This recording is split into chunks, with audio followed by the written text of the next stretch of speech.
Shalom, shalom, everybody.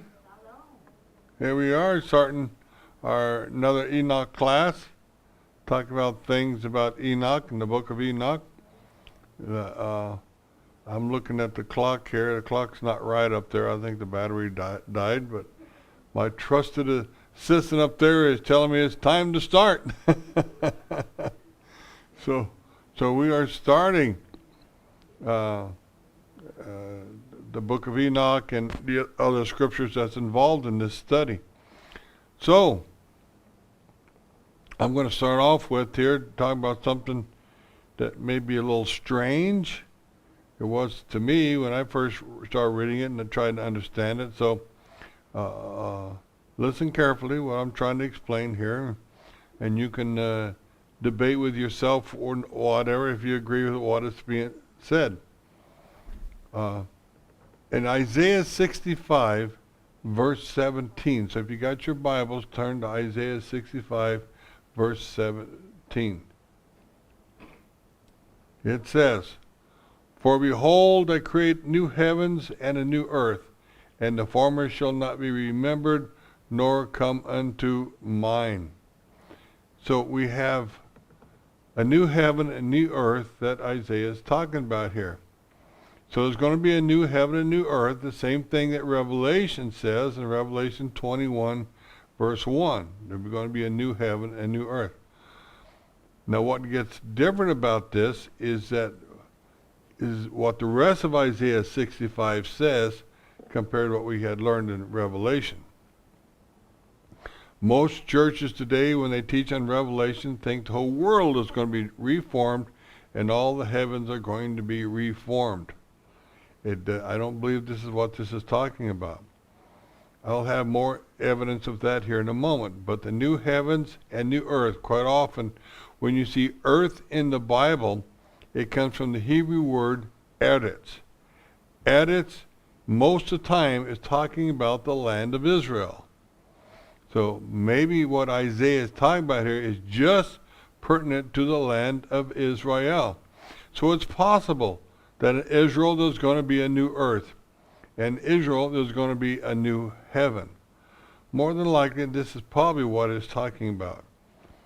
And you're probably saying now, "Rabbi, you've lost your mind." Well, I've already known that. I've been looking for it for a while now. But let's go on. We know a lot of the scriptures that talk about the mountains going to be made low and hills are going to be raised up, and places around Jerusalem are going to be made a plain. So right there, it's real evident that there's going to be some upheavals around Jerusalem. Right around Jerusalem, there are going to be earthly changes that are going to be taking place. There's going to be a great land upheaval in the land of Israel. And of course, we're all familiar with the Mount of Olives that's going to be split in two to let the remnant escape when the beast and the nations got the city surrounded. Now we could try to spiritualize it and say, oh well, mountains and hills are only talking about kings and princes. Well, we could do that, but it doesn't complete the explanation. What about the heavens? What about Zechariah 14, where it says that after the attack on Jerusalem is completed and God punishes all the nations for attacking Jerusalem, something very interesting is said. Everybody is going to be coming to worship at the Feast of Tabernacles. Chapter 14 of Zechariah, verse 7 says, "But it shall be one day which shall be known to the Lord, not day nor night, but it shall come to pass that evening it shall be light." All right, so we have a change in the night dealing here. And it won't be day or night, but it'll be like evening all the time in Jerusalem. That's in Zechariah 14. All right, let me say that again so we get this down before we move on. After God delivers Jerusalem from the nations that attacked it, there will not be night in Jerusalem again. Chapter 14 of Zechariah tells you that come to pass at evening it shall be light. Basically, the light in Jerusalem will be like the evening light. This is what this is talking about. So, This is an interesting concept. Why? Why is the light always going to be shining in Jerusalem at this point? I feel it's because the new Jerusalem has already come down at this point. You may say, well, the new Jerusalem is not supposed to come down till way later in Revelation. Well, you got to remember the book of Revelation jumps all over the place. You can't use chronological order concepts to understand Revelation. It will bounce back and forth all the time. For instance, the beast will be talked about, in chapter 11, but however, it doesn't explain the beast until chapter 13. So you kind of bounce around like this in the book of Revelation. So what is going to happen here? I believe it's possible anyway that why Jerusalem doesn't go dark at night is because the new Jerusalem has already come down to the earth, hovering above the old Jerusalem. This is why it doesn't get dark in Jerusalem. The new Jerusalem is providing light for the old Jerusalem. I've actually seen artist renditions of this in Jerusalem when I go through the Jewish quarters in Israel, in Jerusalem. I've seen some artists that have actually painted pictures based off that concept that the new Jerusalem is providing light down upon the old Jerusalem. I thought that was really interesting. I said, I'd like to talk to the guy that understood that. So it's very possible the new Jerusalem. Now, why would the new Jerusalem come down at the beginning of the millennial reign? Why would it come down? And Revelation makes it sound like it comes at the end of the millennial reign. Well, I would think it's because the father or the husband to be, the Messiah, always wants to show off the bride. So if the new Jerusalem is the bride, why would you want the bride to show up when there's nothing but the choir left alive on the earth? So he wants to show the bride ahead of time. So the new Jerusalem, I believe, will come down at the beginning of the 1,000-year millennial reign. All right, so while the world is repopulating itself, the believers that live in the New Jerusalem, which is the kingdom of God, will be, called upon to teach and to judge upon the earth. If it's nothing but the choir still left alive at this point, what good is the kings and judges in the New Jerusalem? So that's why I believe the New Jerusalem will be here on earth during the 1,000-year millennial reign. Because in the book of Revelation, it makes it sound like it comes down at the end. But you got to remember, Revelation bounces around. So it's very possible that it will come down at the beginning of the millennial reign. Messiah comes down, we come down with him, destroy wickedness off the face of the earth, and then all of a sudden he becomes, well, he's already crowned King of Kings and Lord of Lords by that point, but now he begins to set up his rule in the Old Jerusalem and the New Jerusalem at that time. So the New Jerusalem will provide, it's called the bride of the Messiah. The New Jerusalem is the bride of Christ. And so all those that became kingdom bound will be the bride, and we will live in that. That's why it says in Isaiah, chapter 40, where Isaiah goes, "Who are these that fly in and out of the windows like doves?" Well, that's us. We will fly in and out of our windows of the New Jerusalem. We will fly in and out of these windows and rule out of the New Jerusalem. Now, what do I mean by rule? I mean, in book of Revelation, it says you'll get thrones, you'll get crowns, you get these things. Well, that's what kings need. That's what kings have to rule. Now, some will be put over hundreds, some will be put over thousands, some will be put over 10,000. So depending on your faithfulness upon this earth will determine how large of a group you're going to rule, how large of a group that you are going to teach, how large of a group that you are going to make sure follows the Lord during the 1,000-year millennial reign. Because during that period of time, the law shall go forth from Zion and the word of the Lord from Jerusalem. It tells us in Isaiah. So the law of the Lord will be in full effect. That's why sacrifices come back. And sacrifices do come back. All you have to do is read the latter chapters of Ezekiel and the different Moedims that take place. The sacrifices will come back. But it doesn't pertain to us today because we live by faith. We live by the grace and faith of God. But during the millennial reign, when people look and see the Messiah, the effect of the law is in full force during that time. So we live in the best time. And we're best time as far as an age is concerned. We live in that age now, and it's a wonderful, wonderful time. So the light, New Jerusalem is going to come down, going to provide light for the old Jerusalem during that time. What chapter is that in Revelation? What chapter of Revelation? Yeah. Well, Revelation 21:1 is the one about the new heaven and new earth. Yeah. I won't sleep either. Well, you probably won't sleep. As a saved individual, you'll probably never sleep again. You will not have a body that gets tired. You will have no desire to sleep. It won't wear out. Nope. There'll be no taking vitamins or sleeping pills or anything else. That's right, Energizer Bunny will be going all the time during that period of time. All right, so I believe that's when it's going to happen. And so there's some more things in Isaiah 65 we got to see to understand what Isaiah or what Enoch is talking here. Isaiah 65 verse 18. Be you glad and rejoice forever in that which I create. For behold, I create Jerusalem a rejoicing and her people a joy, and I will rejoice in Jerusalem and join my people. I will join my people.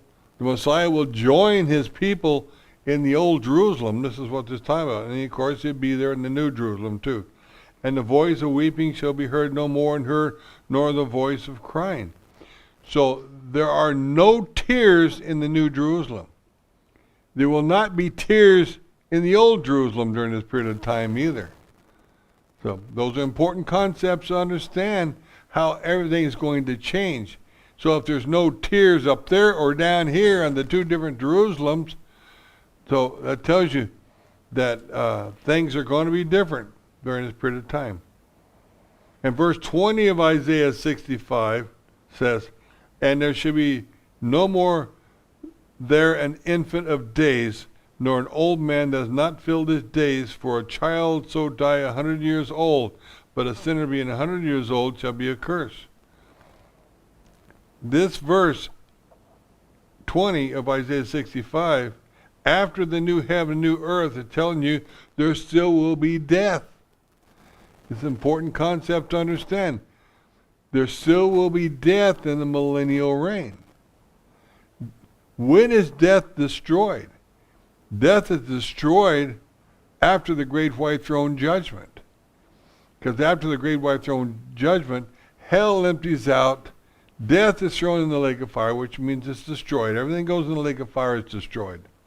So hell is destroyed because everybody who was in hell empties out and gets resurrected. That's the last resurrection, is the great white throne judgment. Everybody gets resurrected that wasn't already resurrected. But you, being first fruits, being wheat or barley first fruit, well, you can't be barley, that's too late, but your wheat first fruits, that's resurrection. That's what resurrection is all about. So the wheat first fruits is about resurrection. Now there'll be some more resurrections down the line, but that's the main one we're waiting on, is the wheat first fruits. So that's why it says that those that are in the first resurrection, the second death has no power over. The second death is the lake of fire. So if you are in the wheat first fruits resurrection, known as the first resurrection, the second death has no power over you. So both barley and the wheat are known as the first resurrection. And so it has no power over you. So it's good to know that. but it has no power over us. But death will exist during the millennial reign, because the death doesn't cease until the end of the millennial reign. Yet we were already told there's a new heaven and new earth. That immediately should get the brain cells clicking and thinking here. That we're not talking about the new heaven and earth being the last thing that occurs like Revelation supposes. It occurs in Isaiah 65 at the beginning of the millennial reign. That death is still prevalent. You have a new heaven, a new earth, yet death is still here. But in Revelation it says death is destroyed.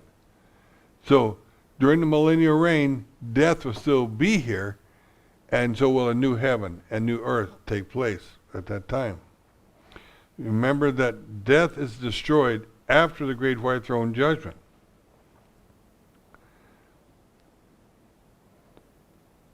So I hope I didn't lose you on that explanation. Trying to show you that the new heaven and new earth is probably about the land of Israel. God is probably, it could be talking about the whole earth, the whole world, but it's already in bad shape from the tribulation, right? So, but mostly the point I'm trying to get here is that the new heaven and new earth, I believe, has to do with the land of Israel, not the globe, the whole wide world.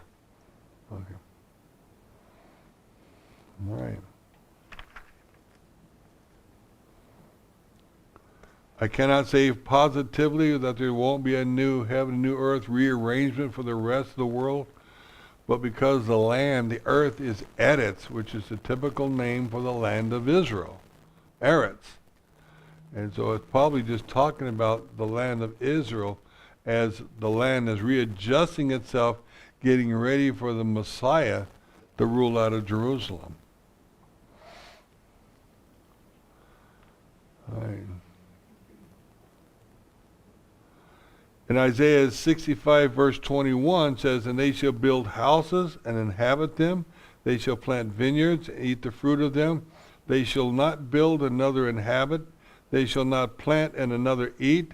For in the day of a tree or the days of my people, mine elect shall enjoy the work of their hands."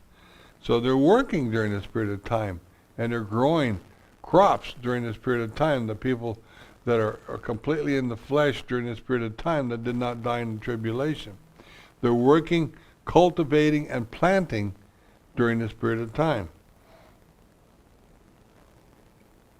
They do not labor in vain, for they are the seed of the blessed of the Lord, and their offspring with them. They're going to have children. We do not have children in the New Jerusalem. There are no marriages in the New Jerusalem. Because we're going to be like the angels, as the scripture says. We're not, from the Latter-day Saints that believe we're going to go to heaven and have spiritual children and have new planets that we create. That's nonsense. Utter blasphemous nonsense. So there will not be marriages in the New Jerusalem. We will not have sex in the New Jerusalem. So it's important to understand these things. Also in Isaiah verse 24, it says, Isaiah 65 verse 24, "And it shall come to pass that before I call, they will answer, and while they're yet speaking, I will hear." Verse 25, "And the wolf and the lamb shall feed together, and the lion shall eat straw like a bullock, and dust shall be the serpent's meat. They shall not hurt or destroy in my holy mountain, in all my holy mountain, says the Lord." So, God is going to make a covenant with the beast in Hosea 2:18. He's going to make a covenant with the beast. It says, and they will not hurt anybody or anything at that time. Children living in Jerusalem will have lions for a pet, and a wolf for a pet, and stuff like that. They will not hurt anything. So is this talking about the whole world? I don't know. So did God make a covenant with all the beasts of the whole world that none of them will hurt anything? Possible? We just have to wait and see what the Lord's going to do. Or is the land of Israel itself the what you would call the physical inner court, and everything outside of Israel is the physical outer court. That's a possibility too. Because if you look at the dimensions between inner and outer court dimensions and the ratio, it's about the same as the land of Israel versus all the promised land that God gave Abraham. Said, this is all your land, from the Euphrates River to the river of Egypt. It's almost the same dimensions as inner and outer court. You measure the Israel as the inner court, and all the land promised to Abraham as the outer court almost fits it perfectly. So just a strange thought to put in the back of your mind. You can do whatever you want to do with it. So, interesting concept that God would make a covenant with the beast and nobody will be hurt by the beast.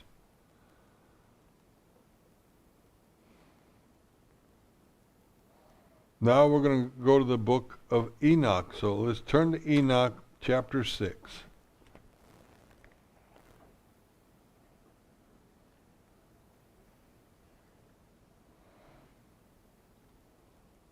Beginning with verse 1. We're talking about page 13. If you can't read Roman numerals, page 13. And it came to pass, when the children of men had multiplied in those days, were born unto them beautiful, comely daughters. And the angels, the children of the heavens, saw and lusted after them, and said to one another, Come, let us choose us wives from among the children of men, and beget children.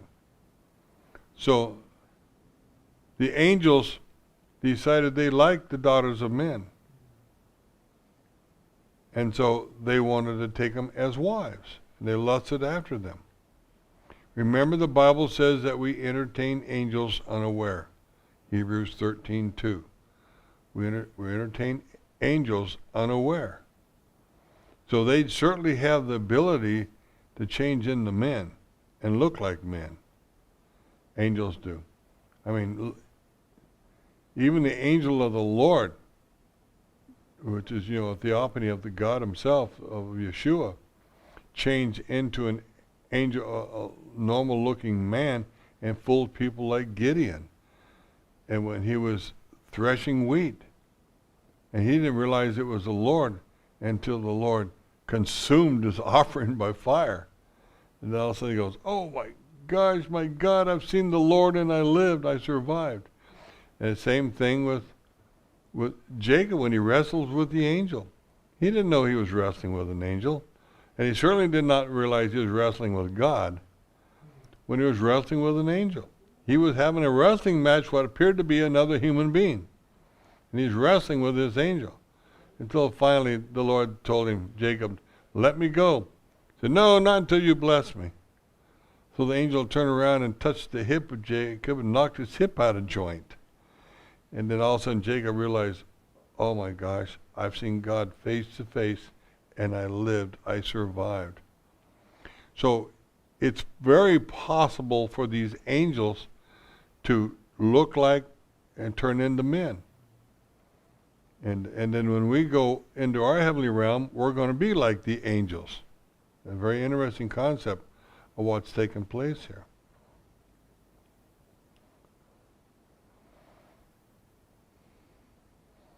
That's why it's important for us to understand Ezekiel 44:16 through 19, which it tells us that when we are in the inner court and we're going to plan to go to the outer court, that we have to remove our garments, lest we sanctify the people in the outer court. You remember the story of Moses when he came off Mount Sinai? His face was glowing. He had to put a scarf over his head because people were scared to death of him because his whole head was glowing. So he put a scarf over his head. Can you imagine your entire body glowing? So if the priests have to take off their garments in order not to sanctify the people in the outer court, can you imagine what it would be like for us when we're ministering to the Lord and the Lord gives us an assignment outside the inner court, we have to take our lights off. We have to trim our lights down. That's why I always joke about the clap on, clap off thing, turn the light off, light on, When we go outside the inner court, we have to turn our light off, lest we sanctify people in the outer court that didn't deserve to be sanctified. So you have to turn off your light. It won't be no big deal to us. We just turn the light off. We won't. This is what it's talking about, the garments, but and really looking at the rest of scriptures, what it's going to be like is we're going to shine as bright as the luminaries. This is what the scripture says.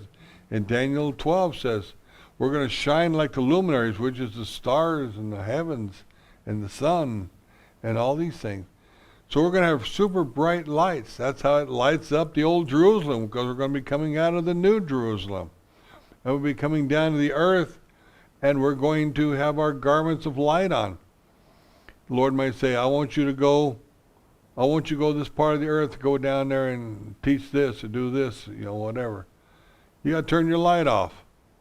Then when you come back to minister before the Lord, because you're a priest too, you come back and minister before the Lord, light back on. And we turn our light back on. That's going to be the amazing thing that happens there. So hope you're ready for your light to shine. That's why we sing that song, this little light of mine, I'm going to let it shine. Let it shine, let it shine, let it shine. That's a cute little kid song, but we're not talking about kids song. We're talking about reality here. Your light's going to shine, and you got to turn it off when you go out into the outer court, lest you sanctify the people. So you have to turn the light down or off during that period of time. Okay, verse 3 of chapter 6, verse 3.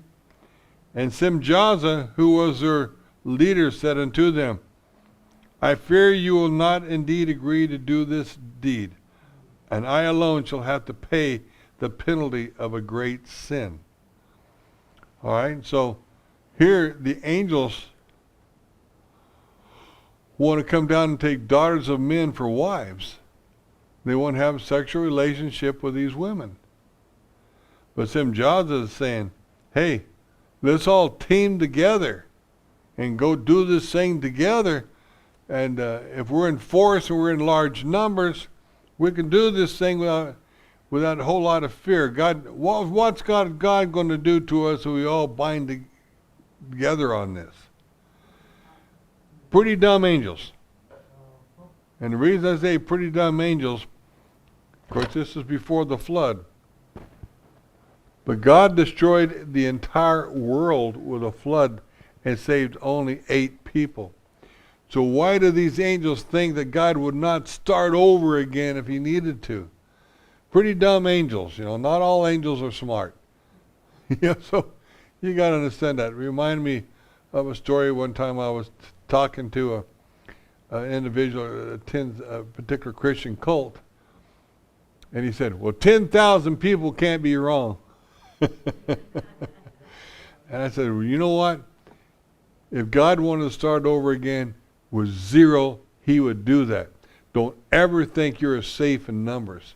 If you want to commit idolatry and sin against the Lord and think that Lord will have to just wink his eye at you because there's a lot of you, don't ever make that mistake. He destroyed the world. He can certainly destroy, a world that's got 1 billion people in it or 7 billion people in it. He can do that and start over again. So it was pretty interesting having that discussion with that guy.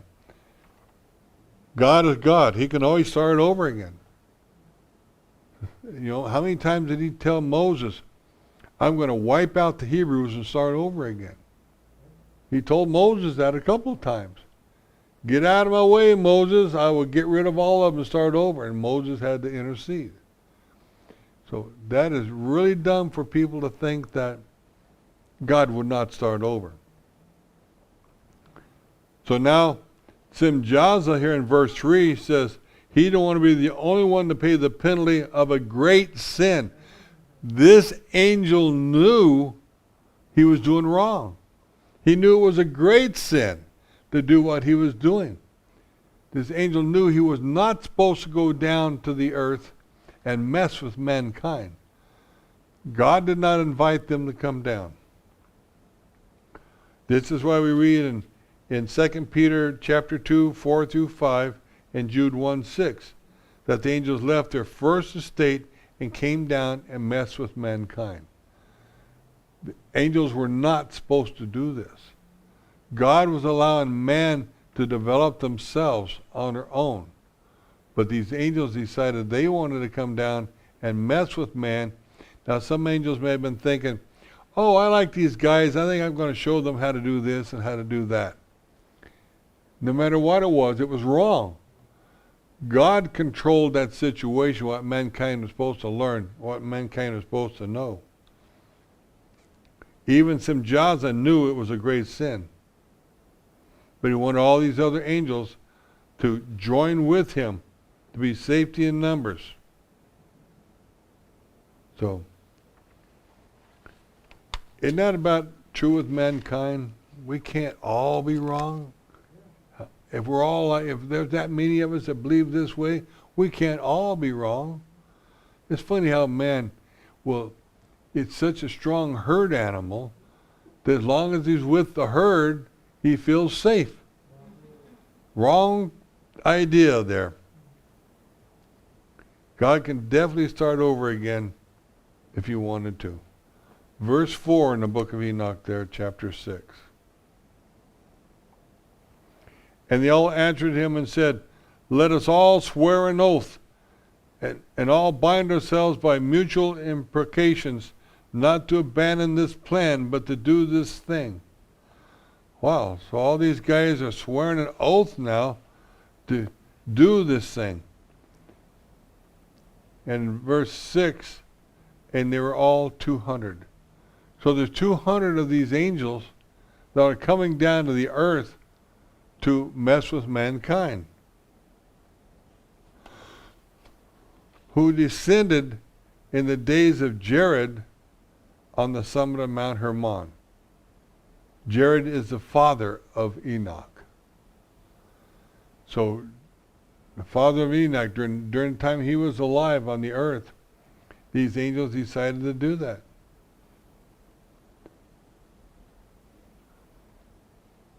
So they all came down. Where were these angels to start with? They were in some level in heaven. You know, Isaiah talked about 7 levels of heaven. Enoch talks about 10 levels of heaven. You know, most scholars will say there's 3 levels: the atmosphere, the cosmos, and the heavens. And that's not right. There are at least 7, and more likely there's 10 levels of heaven. And you'll see that as we get going in the book of Enoch, that there's several levels of heaven.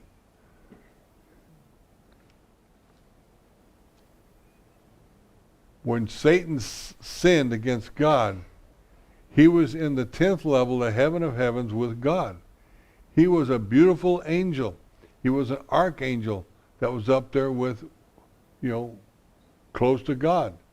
When he sinned against God because he said that Adam should bow before him, well, then God kicked him out of the throne room. God didn't kick him down the earth at that time, but kicked him out of the throne room. So he came down, and he took several angels with him, came down several levels. And then later on, when the disciples were going out and preaching the gospel, when they all got back together again, Yeshua said, I saw Satan fall like lightning when they were doing their work. Well, how far did Satan fall at that time? Probably on down to probably the 5th level of heaven. Well, we know there's a group of bad angels, or not necessarily bad angels, but fallen angels on the level, on the 5th level. So Satan may have been cast out of the throne room, down a ways, until the disciples were teaching the gospel, and then he was thrown down to the 5th level. And of course, the final throwdown in the book of Revelation, chapter 12, is when he's cast to the earth. So he's coming down step by step by step. But when he gets cast to the earth, that is when he really gets angry and gets mad, coming all the way down. I'm pretty sure something happens to him when he, What's that? I'm pretty sure something happens to him when Jesus gets crucified. Yeah, he may have dropped some more levels when Yeshua got crucified. In the book of 2nd Enoch, it says that the angels that are in the 5th level are known as the Gregories. Gregories is their name. That's that group of angels that are in the 5th level.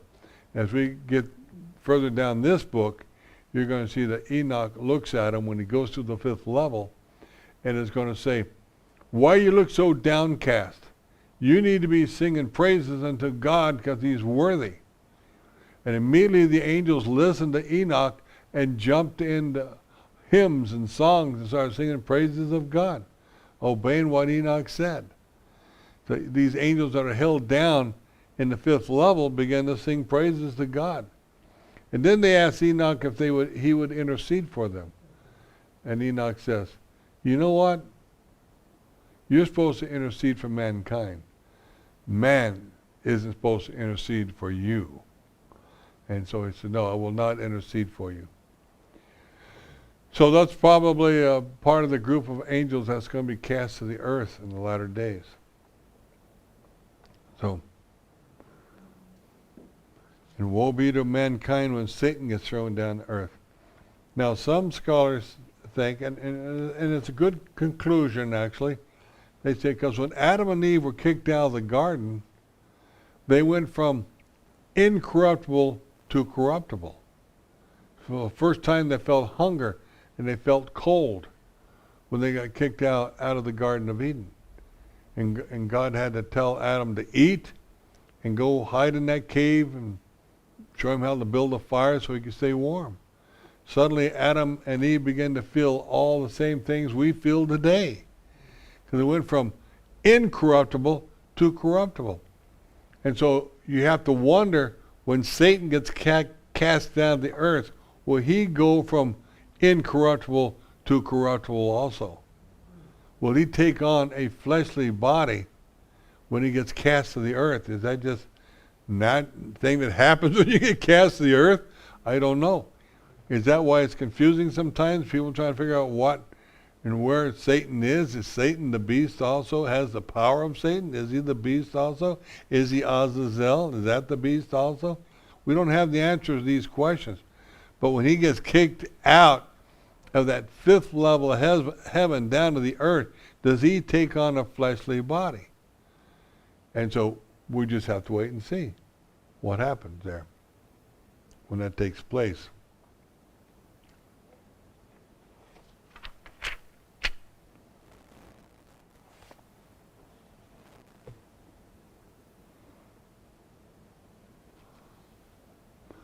In 2 Corinthians chapter 12, 2 through 4, the Apostle Paul went to the 3rd heaven.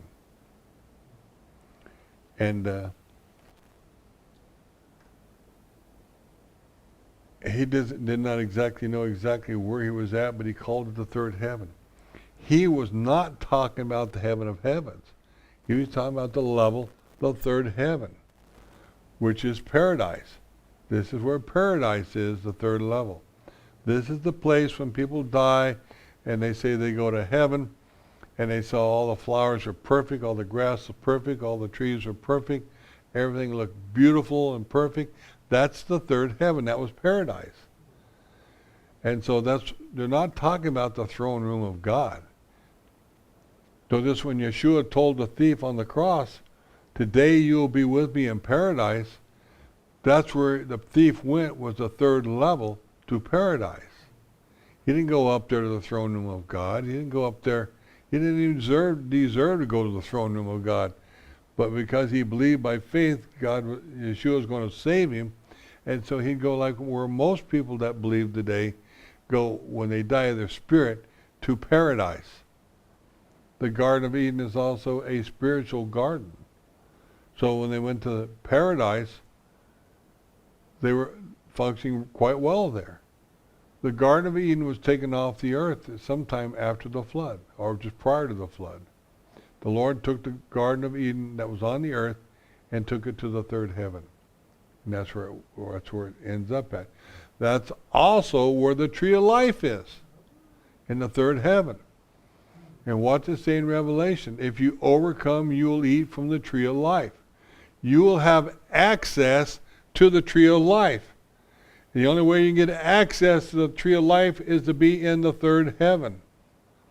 So these little concepts you put together like this to give you an idea what's going to happen.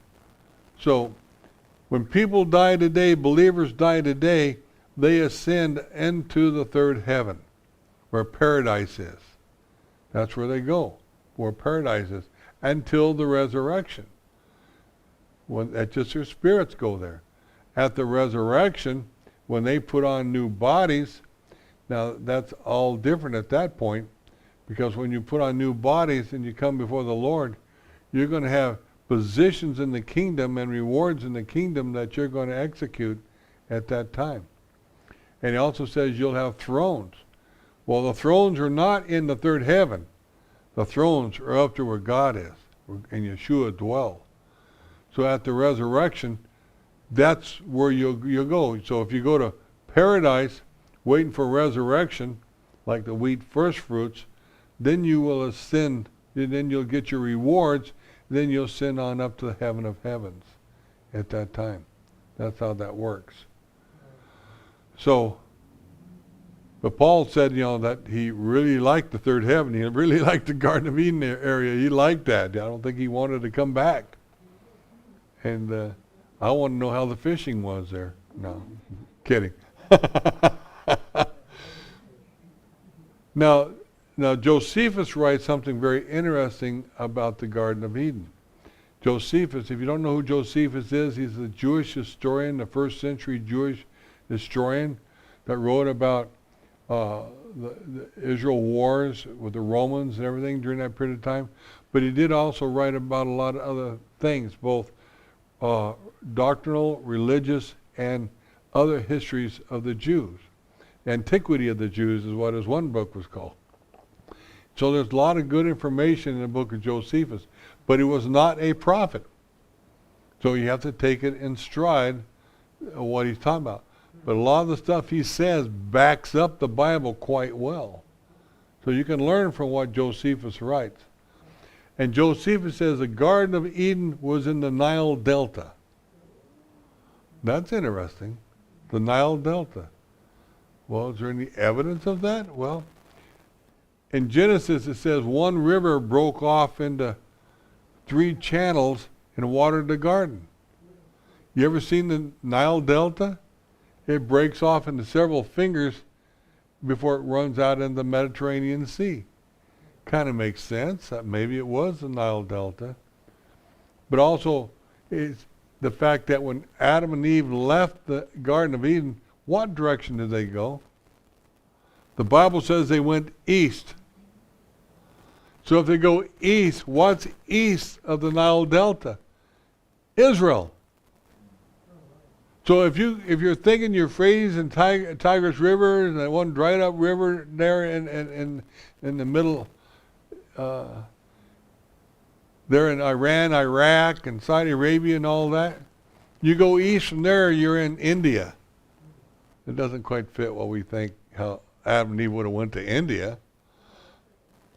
Well, they would have to go west to go to Africa. But it says they went east. Yeah, they went east. So, but if they go east out of the Nile Delta, that would be the land of Israel. The other concept is the pyramid and the Sphinx.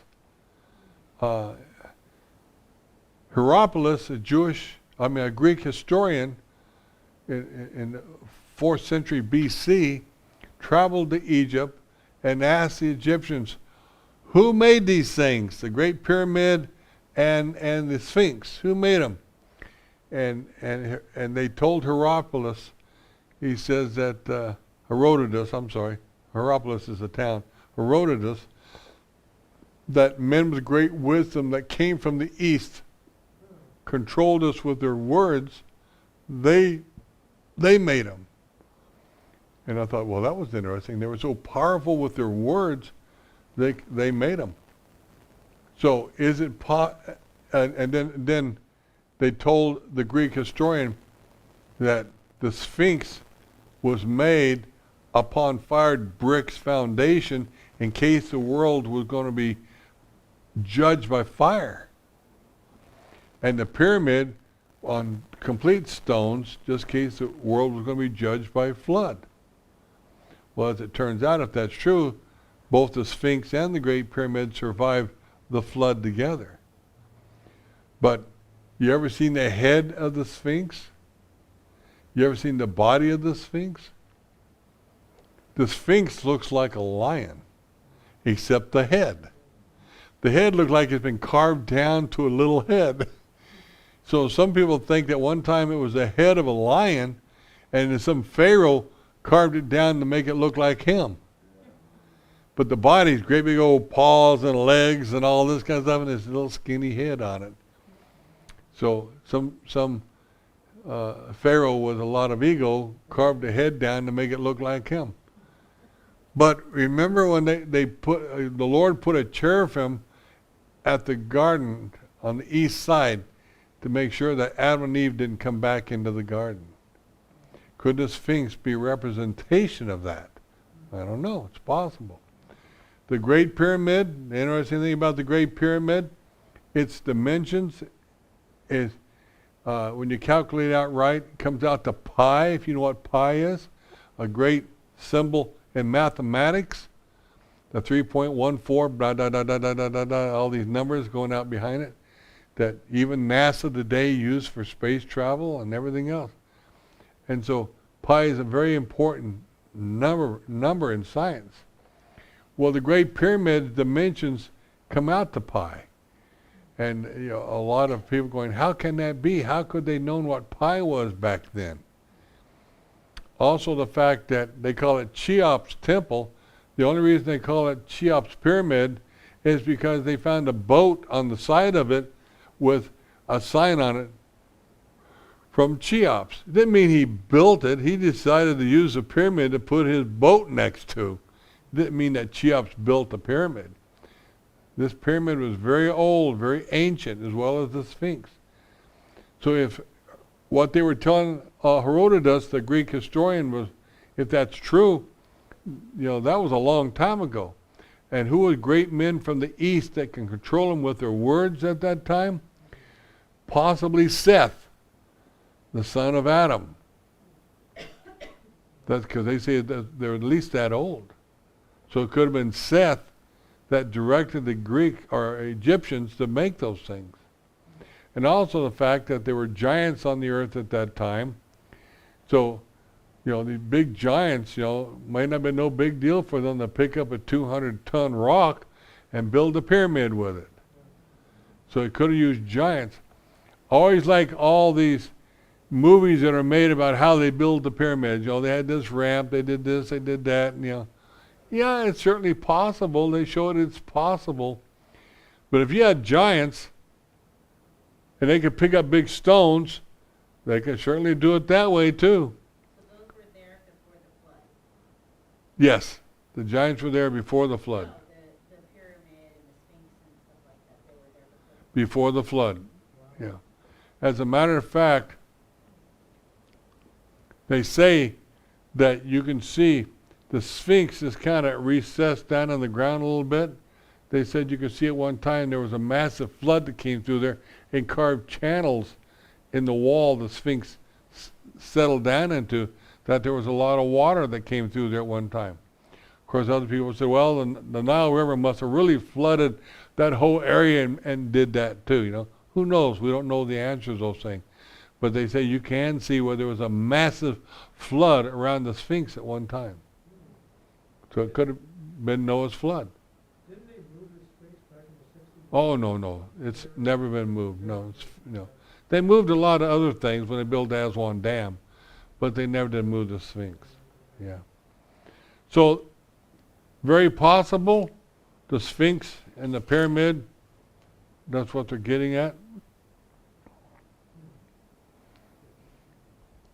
Yeah, I think they have that. I don't think they do that. Okay. All right, back to Enoch.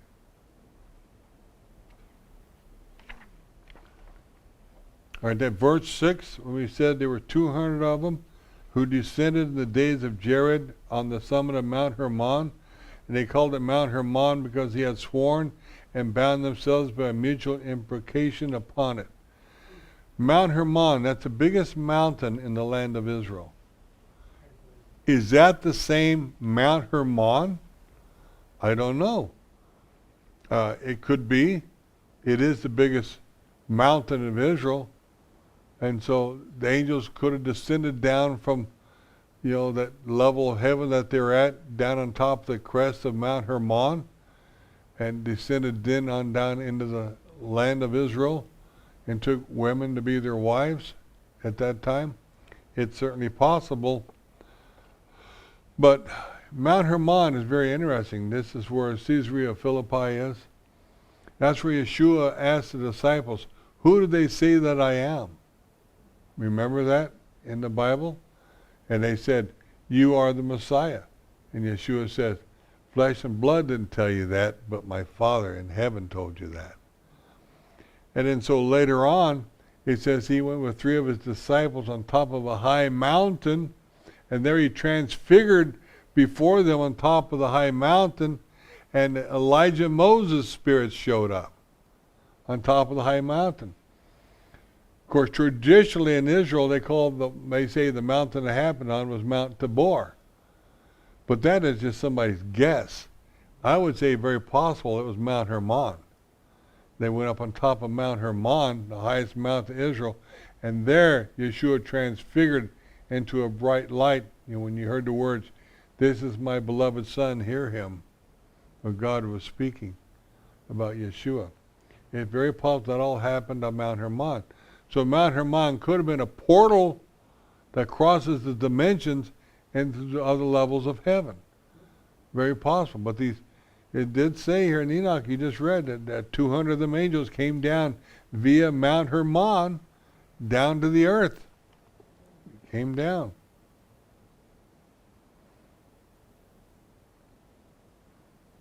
In verse 7, it goes on to tell you all the different leaders.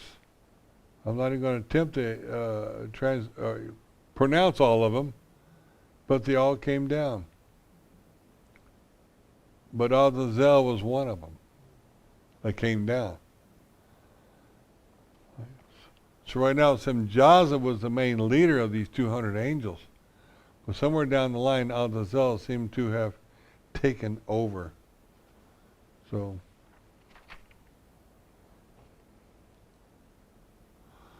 these angels probably came down the earth and watching men and women getting married and having relationships and all this kind of thing, and decided they wanted part of that game.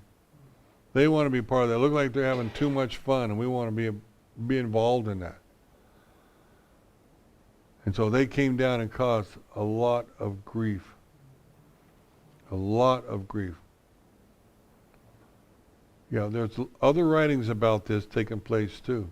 The book of Jubilees talks about it. The Testament of Reuben talks about it. The early church fathers talked about it. Philo talked about it. Josephus talked about it. Justin Martyr talked about it. Clemens talked about it. Tertullian talked about it. And then you got Augustine. Augustine thought they were all nuts. And he's the one mostly responsible for destroying all the copies of the book of Enoch. Augustine, yeah. He thought that they're all nuts and they're all leading people in the wrong direction. But he was in a minority group, but still. So you'll have to make that decision when we get down to the book of Enoch, whether you think it's legitimate or not. All the different things you're going to see in it. So,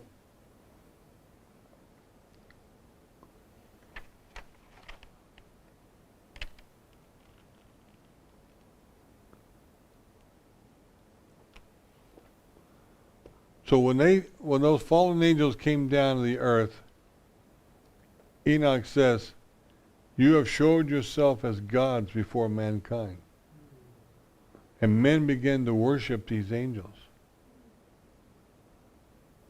This is probably where the idea of the gods and the titans came from, in Greek and Roman mythology. You know, the angels came down, men thought they were gods, and then they produced giants. When they have sexual relationship with the women, they produce giants, and that's your titans in the Roman and Greek mythology. So sometimes, a little bit of mythology does come for something that might have been realistic, had some kind of idea to it. And you're going to see some more things we're going to talk about here about other creatures that occurred at that time. Enoch says that the giants were 300 ells high, ells being a British measurement. And it's not possible they were that big. But I don't know why they use the British measurement ells. They have only found a few bones of what they call the bones of the Nephilim. And if those bones, the measurement from those bones are true, there could have been some 100 feet high. Can you imagine a giant 100 foot tall? Man, that's a big fella. Why did the Hebrews say when they crossed the promised land, they're giants in the land, we were like grasshoppers before them? They were tiny compared to the people that lived in that land. Now I doubt really seriously if there was 100 foot giants in the promised land when the Hebrews came in. They did find a femur bone, scientists did. Just that one leg bone alone would attribute to saying that person would have been about 100 feet tall. So there is some evidence of the giants in the promised land. Og in the Bible was 14 feet tall. That was one of the ones Hebrews had to kill in the land of Goshen. Not Goshen, I'm sorry, in the land of Gilead. They had to kill them. 14 feet. This guy was 14 feet tall. His bed was a bed of iron that he slept on. So, that's a big guy. So whether or not there was any giants as tall as 100 feet tall, but after the flood, everything changed. But when I was in Petra, I saw grave tombs there befitting for a person 20 feet tall. That's amazing, isn't it, Jim? 20 feet tall in Petra. So, wow, man. Big creatures in Petra at one time. Now, after the flood, it was really hard to find anybody that tall. Goliath himself, they said, was only 10 feet tall. But it's still a pretty good size. Pretty sized man, 10 feet tall. So there were giants that were in the land.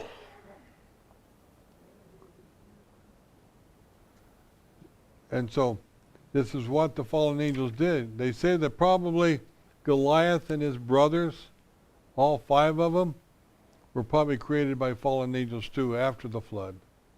You had a few more renegade angels that got down here and created Goliath and his brothers. And so you still had that taking place. Yeah, so a lot of interesting things has taken place. So we'll go on here and chapter 7, verse 1 of Enoch. And all the others together with him took unto themselves wives, and each chose for himself one. Well, at least they were monogamous. And they began to go into them and to defile themselves with them. They taught them charms and enchantments and the cutting of roots, and made them acquainted with plants. And they became pregnant, and they bared great giants, whose height was 3,000 ells. Like I said, that was a British measurement that was unknown during the time of the book of Enoch, and I don't know why England, when they translated this from the Ethiopian Bible, they used the word ells. There was no way they were that tall. Who consumed all the acquisitions of men. So they ate everything up. These giants ate everything up. They ate all their gardens. They ate all their crops. They ate all their food. They ate their cows. They ate their horses. They ate everything up. They ate everything. And then eventually they started eating one another, or eating man. It says in verse 4, and the giants turned against them and devoured mankind. And they began to sin against the birds, the beasts, and reptiles, and fish, and to devour one another's flesh, and drink blood. I thought that was interesting. They actually said the word there, and drink blood. You think about all the prohibitions against drinking blood that's in the Bible. And here they mention it right here in the book of Enoch. Then the earth laid accusation against the lawless ones. Just the same way as the blood of Abel cried from the earth against Cain. The earth began to cry out of injustice and everything that was taking place by these fallen angels. They sinned against the birds, beasts, reptiles. I believe, personally, that's what created the dinosaurs. Because if they can have relations with women and create massive giants, they can certainly do the same with the birds, beasts, and reptiles and create giant reptiles. Now you're going to see as we get further down in the book of Enoch, it would say that most of these giant birds, beasts, and reptiles were in the West. And scientists say that most of the fossils of dinosaurs are in the West. We have the most of them in the West. So there's an interesting tie to Enoch that is credibility, that Enoch could have said, oh, they found them, down south, they found them in the east. But it was in the West they found most of the dinosaur bones. So, why, we're going to see this in a moment, but why do we have all these dinosaur bones, but what happened to the bones of the Nephilim, the giants? How come we don't see a lot of them? I mean, they found that one femur that was, they said it could have been equivalent to a giant 100 feet tall. But why is that? Where are all the other bones of the giants? Because you're going to see in the book of Enoch, we're going to talk about here, that the God sent a derision among the Nephilim where they killed each other off. Now God will do that again later on. When the Moabites, Edomites, and Ammonites came to fight Jerusalem, God sent a derision among those three massive armies when they fought and killed each other off. So if all the Nephilim killed each other off and they laid on the ground and disintegrated and rotted away, they were not going to form petrified bones.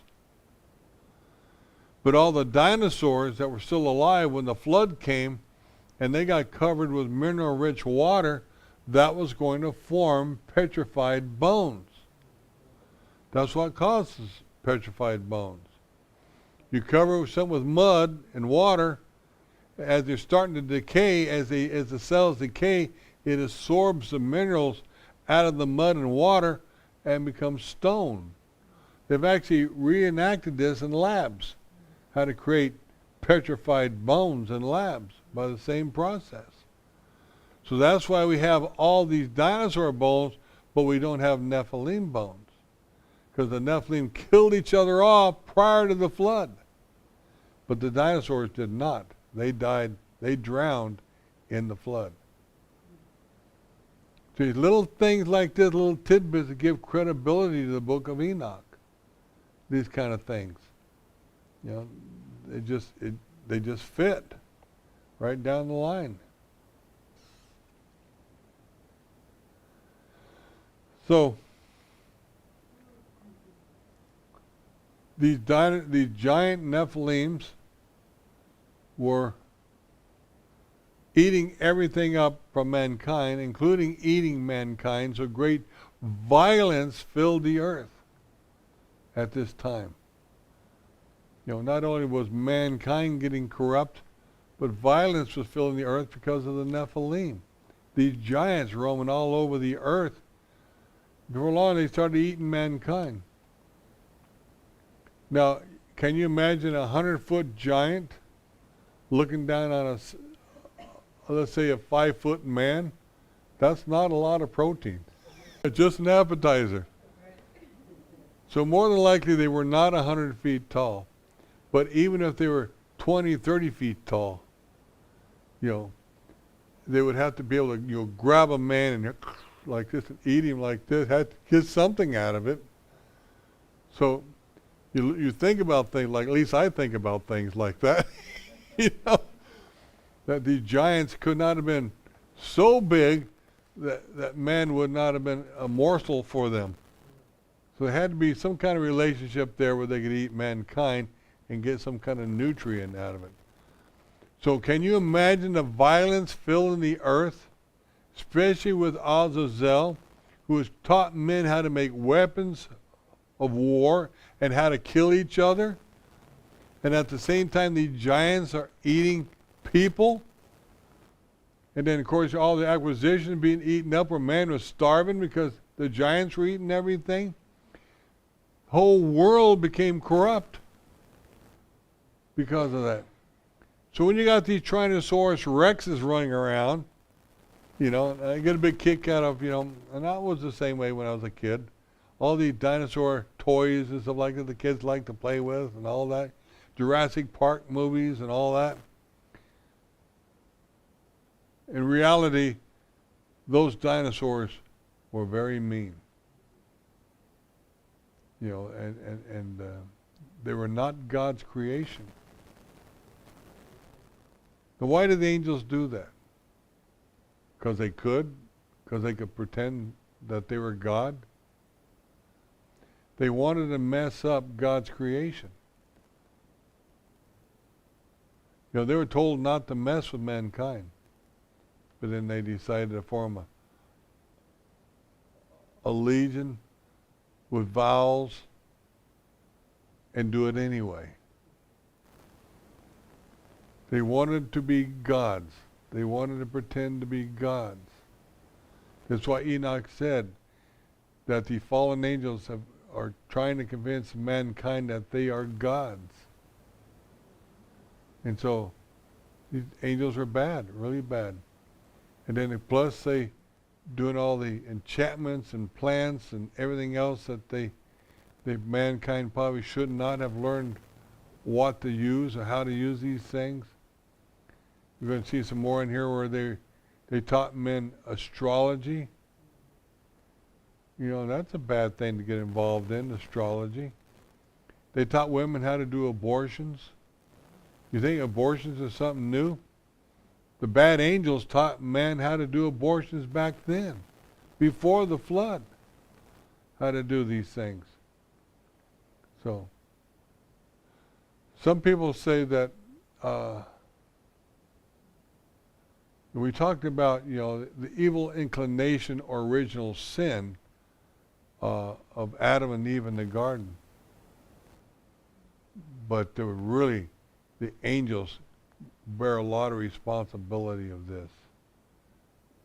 Because there might have been disobedience against God by Adam and Eve that started sin on the earth, but it was the angels that taught man how to sin and what is sin and all these things. The bad angels taught mankind about that. So so-called watchers, as they say, they weren't watching mankind very good at all. They caused the flood to come down and destroy these watchers.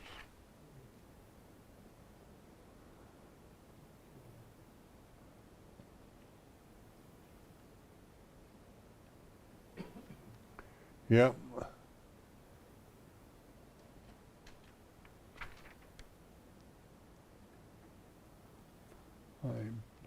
Page 18.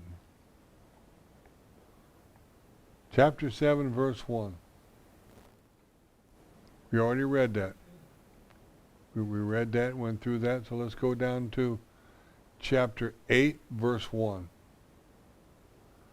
And Azazel taught men to make swords and knives and shields and breastplates, and made known to them the metals of the earth and the art of working them, bracelets and ornaments, and the use of antimony, and the beautifying of the eyelids, and all kinds of costly stones, and all coloring tinctures. And there arose much godlessness. They committed fornication, and they were led astray, and became corrupt in all their ways.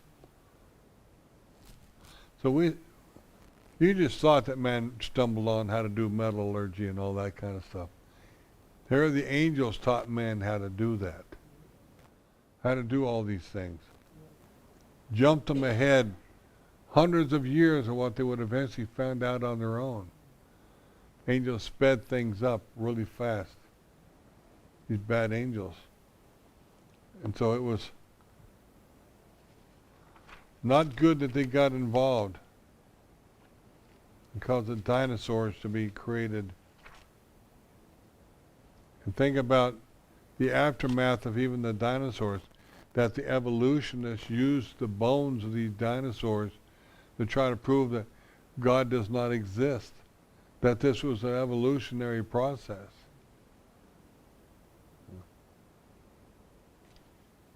Which is not an evolutionary process.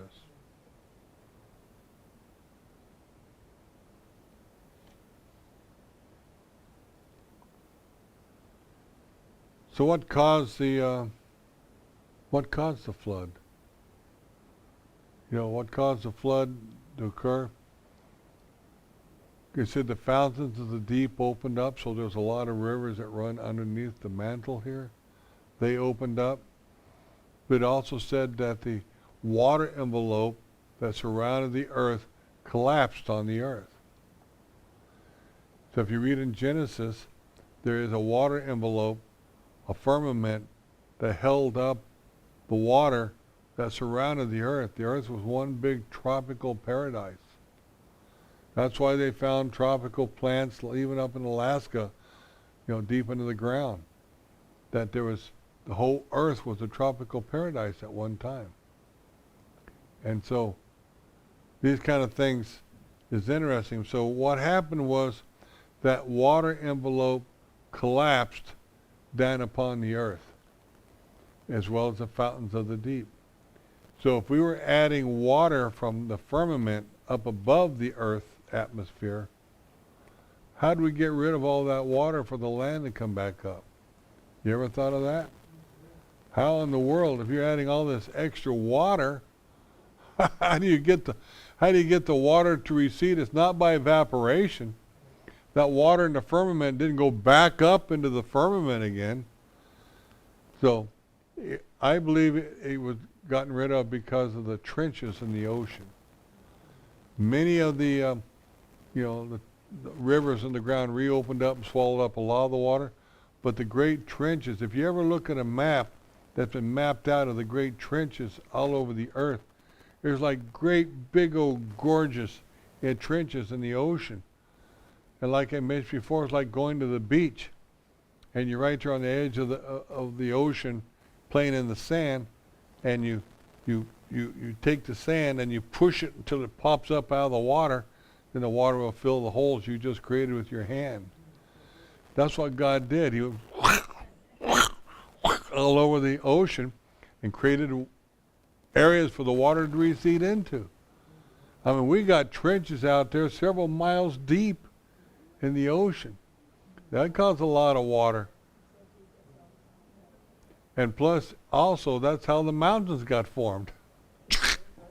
Even the scientists tell you, well, is this plate running into that plate running into that one, pushing it up, creating mountains and all this kind of stuff. Yeah, when God turns around and does that, it's going to create a mountain. It's going to create plates running into one another. That sounds like what he did. For the water to recede, it didn't evaporate. And there were no really high mountains at Noah's flood. The land was pretty much flat. And the mountains would have been very small that existed at the time. So it didn't take much to flood the mountains, and the water crossed over the top of the highest mountain. We're not talking about Mount Everest here. We're talking about a mountain maybe 100 feet, 200 feet tall, and the water covered it. And so when the flood began to recede, it was because God was making a place for the water to go. If he didn't do that, the water would have never receded, because you're not going to get that much evaporation for that to happen. So the water started going down because God was moving continents while the earth was flooded by doing stuff like that. And he didn't no longer wanted, one panacea type land to exist. Pangea, I guess I should say, Pangea land to exist. He split it up into several continents during the flood, because he wanted man to separate themselves. So, what caused all that? What caused that water envelope to collapse on the earth? I don't know. A comet, maybe? Maybe there was a pole shift of the earth? I mean, they do, the highest mountain, you got seashells on it. So if you got seashells on the highest mountain, how did the seashells get 15,000 feet in the air? How did that happen? Because God pushed it up right out of the bottom of the ocean like this for it to take place. Now there were two really large creatures that were God's creation, that were not creatures of what happened with the angels. Allan, you gotta let me know what time it is. I have no idea. 20 after, okay. And those two creatures were Leviathan and Behemoth. God created those creatures. So people say, well, there are dinosaurs in the Bible. God did that. And so what's the big deal about all the other dinosaurs? God created them. I always thought it was interesting that some people claim, well, Noah took some of the dinosaurs on the ark, Noah's ark. Well, think about that for a moment. So God will order the dinosaurs 2 by 2 to get on the ark. Well, they couldn't have took big dinosaurs. Well, maybe they took little dinosaurs. Maybe they took eggs of dinosaurs. They keep coming up with ideas how this might have happened. But my question is, why would God spare the dinosaurs that were not his creation only to let them die when they got off the ark? Because we don't have them today. Didn't make sense. So no, the dinosaurs were not God's creation. He wanted them dead and dead gone. They were angels that trying to pretend to be gods. And that's how that happened. That's why he wanted them gone and disappeared. Okay, boy, we're out of time again already. So we'll open up the mic for questions. Okay. I was wondering about the rebellion. Is it my time? No, it doesn't. I'll do the light. Push the button there till it lights up. There we go. Okay. These angels, it's interesting they formed this rebellion, 200 of them. This sounds like Satan's work. I wonder if they were under Satan and he was directing them, more angels that fell. I mean, he took a third out of heaven, but this is obviously different than the third, what we're talking about here. Right. And I don't think there's any evidence in Enoch about that, is there? Well, we're going to get further into it. You're going to see a little bit of evidence there, but We don't really know who was calling the shots with the 200 angels. Okay. I could see Satan involved in this, but Enoch doesn't talk about that directly. Okay. So, but it's certainly possible. I was wondering. Okay, thanks. I forgot the other one. Don't worry about it. That's all right. All right, more questions, guys? Come on up, Brandy. Okay, so going back to the Gregori angels, the fifth level angels, it's kind of a coincidence they're called Gregori, and when you think about the Gregorian calendar in the Romans and stuff, and what kind of relationship it might have with the Romans, the misguided Catholics, and mythology. Is there any kind of link, you think? No, because Gregorian, as far as Catholicism is concerned, is after Pope Gregory. Is why they call that Gregorian. It's not the name of these bad angels. Sounds very familiar. Gregori versus Gregorian, two Okay. different things. Okay. And then, so with the fallen angels, they obviously taught and inspired different kinds of tool trades, jewelries, and stuff like that. It seems like it might be kind of what led into the various additional mythologies or witchcrafts, like the Mayan things, the Vikings, and Native American kind of religious aspects and stuff, with the roots and the spells and the incantations and all of the other stuff that they were doing. It sounds like maybe that's kind of where all of those different things could have potentially stemmed from. They put a little bit of faith of the word of the Lord because they were heavenly bodies or whatever, but they also mixed it with their own sort of things and combined it all together. Certainly Just possible, kind of Brandy. putting that together. Very possible. You guys remember that when the world was one continent, Pangea at one time, when it got split, that's why you got pyramids in South America. That's why you got Easter Island, those statues on Easter Island. They're at one time all in one planet, or one landmass. That mankind at one time was all over that Pangea landmass. So when it all split, those items went with the split and the plates when they separated. Right, okay, Yeah. yeah, so that makes sense then. And then, so like before they were making these tools and stuff in the jewelries and cutting stones and everything, what kind of tools did they have and use then? Or was it just like really just stone, like just grabbing a rock and stuff? Or Before they they- obviously had some way to display weaponry and put it together and building and stuff like that. They had some sort of utensils. So when these fallen angels came down and did all of this, what were people doing before that? They had no way to, Yeah, How do I you would think say that would life go? was much harder because they didn't have no metal at that time. They were probably digging with rocks and digging with sticks and everything else. so everything was just really basic. Right, real basic, yeah. Okay. Which kind of goes along with the idea that man lived in. When man started separating, even after the flood, at the Tower of Babel, they were all gathered together at the Tower of Babel. When God scattered them by forcing different languages upon them, they all wandered around trying to find somebody they could understand and talk to. So if God created, 20 different languages right then and there, you're going to look for somebody you can understand. So he immediately put all these different languages on the hearts of all these different people. And they wandered around aimlessly till they found somebody they can understand and talk to. Because if you can't communicate, you don't have trust. You don't have Right. communicate, you don't want to be around somebody you don't know what they're saying.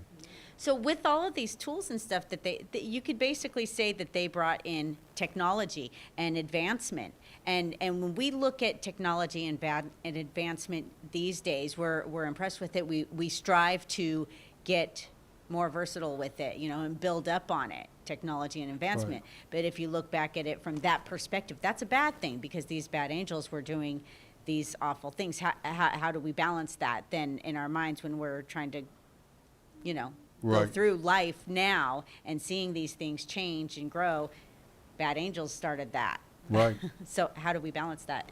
Well, very slow process, basically.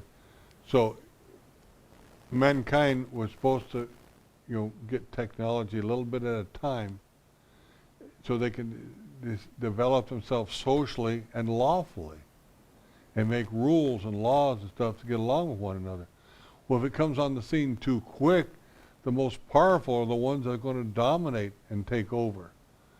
So that's not the way God wanted it to be. And we see that so frequently now Oh, with, yeah. with these big tech companies and pharmas and everything else Right. like that, just coming and overbearing us with Exactly. their ideas and ideals and stuff, and then just kind of Right. shutting us down in the Well, ground. think So- about Nimrod, at the Tower of Babel. He was the king. He was the main one in charge. He became the most powerful man on the earth at that time.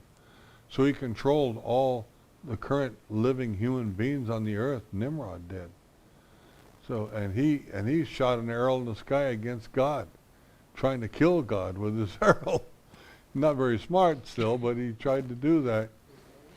And that's where Nimrod came from. Yeah. Nimrod.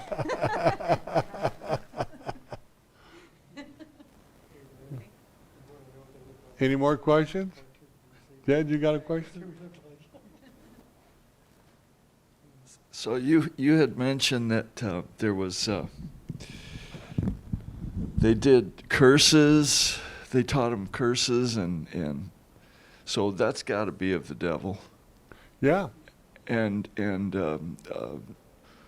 like ways of getting the devil to move Mhm. and do evil deeds Right. on the earth. So these angels were hooked up with the devil, more than likely. Probably he was kicked out of the throne room of God when Adam and Eve was created, but he was still probably, I don't know, 7th, 8th level, had some authority taking place, and he didn't want to lose that at that time. So if he was being involved, he was very, very covertly at it Yes. and very quietly at it because he did not want to be thrown all the way down from where he's at. Because whatever level he's at, he's in charge. Yeah, so this thing against God by the angels was probably started before he did his thing too, you know. Yeah.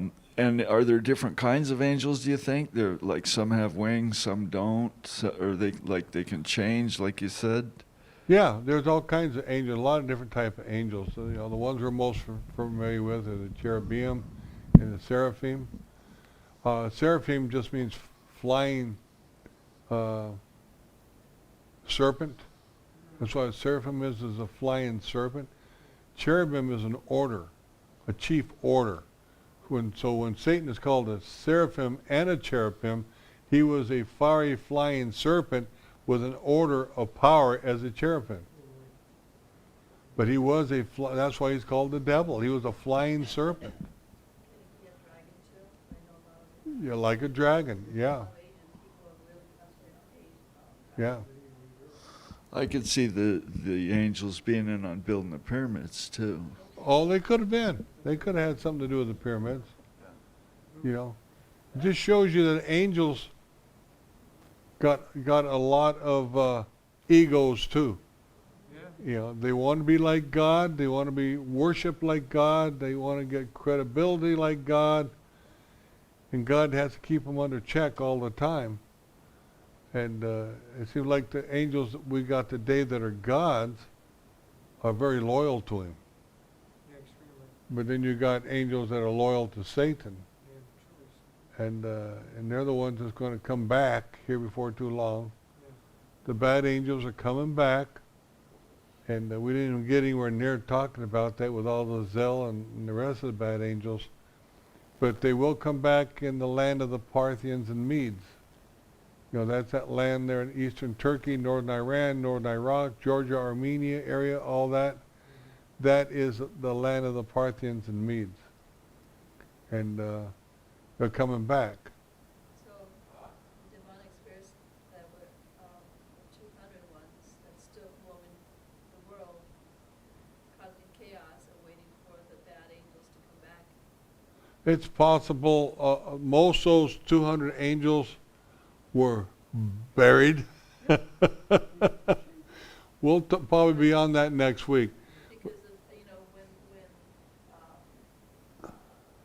time of the flood, all the people that died, or half angels and half gods, well, half humans and half gods, well, the humans part flesh died, but the spirit didn't, so it has to roam around the earth, right? Well, we're going to read that in the book of Enoch too. The Nephilim, the giants, because they are half man, half angels, when they died, they released evil spirits upon the earth. Yes. That's where the evil spirits come from. Which It, comes to my the question. spirit of the Nephilim. Which comes to my question. You have Lucifer himself, you have the 200, you have a third of the angels that fell out of heaven, and I always looked at those as being the hideous demonic entities, and they're hideous. Now, is it supposedly the demonic is the disembodied spirits of the Nephilim? Does Yes. he go into that? Oh. Yeah. And what about the third of the angels then? Well, a third of the angels are your principalities and powers. Over like territorial spirits and Yeah. things such as that. You know, they're the ones that's going to come down Okay. and lead many others. But your demonic forces, your demons, Mm. are the spirits of the giants. Of the killed Nephilim, there must have been a lot of them. Yeah. Because there's an awful lot of demonic. Well, when you read the book of Jubilees, Mm. after the flood, Cool. the demons, because you know all those Nephilim died, already dead, and now you had all the dinosaurs dead and everything else that were created by angels too. But only the ones that the giants of men had the demonic activity, Okay. because they were part men, and so after the flood, the demonic activity of the spirits of the Nephilim were messing with Noah and his family. Oh, that's right. So Noah cried out to God and says, God, what do I do? I can't handle this invasion of the demonic activity against me and my family. What do I do? So Noah said, bind them, Noah. Bind them and cast them out. And then Satan spoke up and said, Lord, let not Noah do that, because how can I test the hearts of mankind if you bind all the evil, let him bind all the evil spirits up? So God told Noah, all right, Noah, you can bind a third of them. So a third of the Nephilim got bound by Noah, but the other 2/3 remained to test the hearts of mankind. So that's where people that did not accept Christ as a personal Savior, some of these people that become demon-possessed. Oh, yeah. Even an animal can too. Oh, yeah. What? Pigs. Now these evil spirits will try to lead you astray, try to get you to sin against God, try to do all kinds of things because they're testing the hearts of mankind. God does not want robots that love him. God wants people that have been tried and true to love him and to trust him and to live for him despite the outside forces against them. So this is why we talk about in the Bible a lot, you know. That if you're being tested and you're facing persecution, Yeshua said, count it all as joy, because you are passing the test. These demons are at you and you're passing the test. So as great is your reward when these things happen. So when it seems like your world is falling apart and you can't go on anymore, Yeshua says, count it all as joy and trust in me and walk with me. Then one day he's going to show you why. And that's one of the reasons. You know, if you got an individual over here that never had any trials or tribulations his entire life, and he suddenly he calls upon the name of the Lord. You got somebody over here that calls upon the name of the Lord earlier in life, goes through trials and tribulations. Who's going to get the greater reward? The one through all the trials and tribulations, providing he did not falter, he still overcame. And so he proved to God that he loved him, would follow him despite all the trials and tribulations.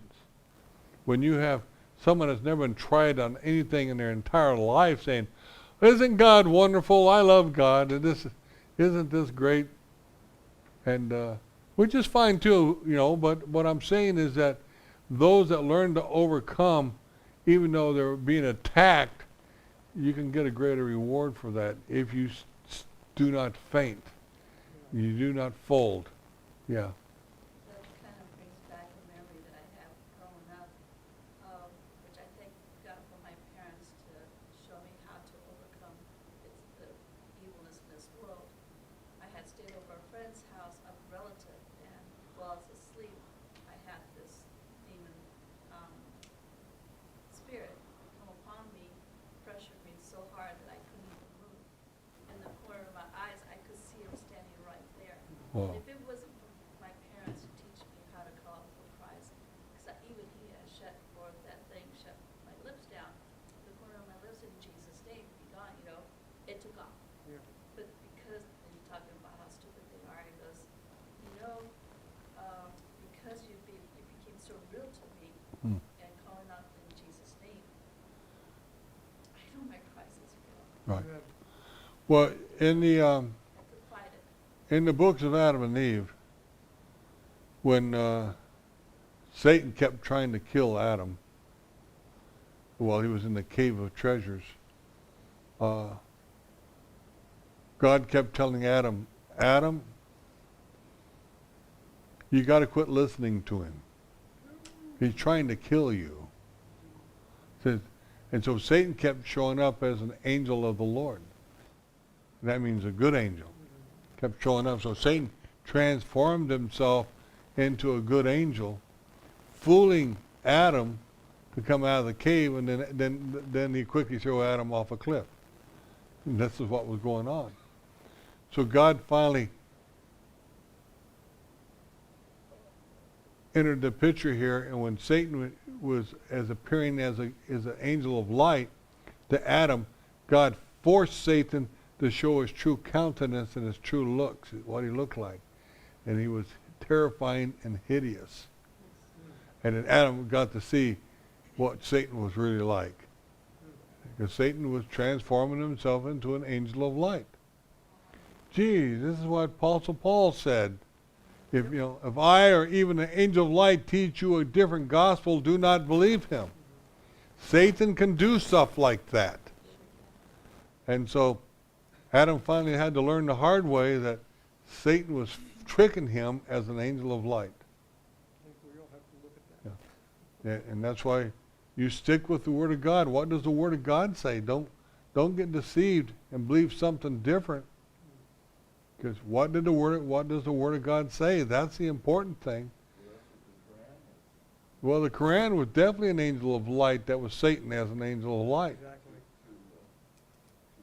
Right. He told him to write it down. He said, no, I wouldn't. And he said he'd kill him. Right. Yeah. The angel told Muhammad he would kill him if he didn't write it down. Now that really sounds like an angel of God, doesn't it? That was Satan threatening to kill Muhammad if he didn't write it down. Joseph Smith is another example too. Joseph Smith was another example. Yeah. Exactly right. Okay. Well, this time flew by in a hurry, folks. So we'll continue this again next week. Same bat channel, same bat stations. Same bat time. That's the third one. Yeah, same bat time. We'll have to say dove. Same dove time. Yeah. So God bless everybody, and we'll see you next week.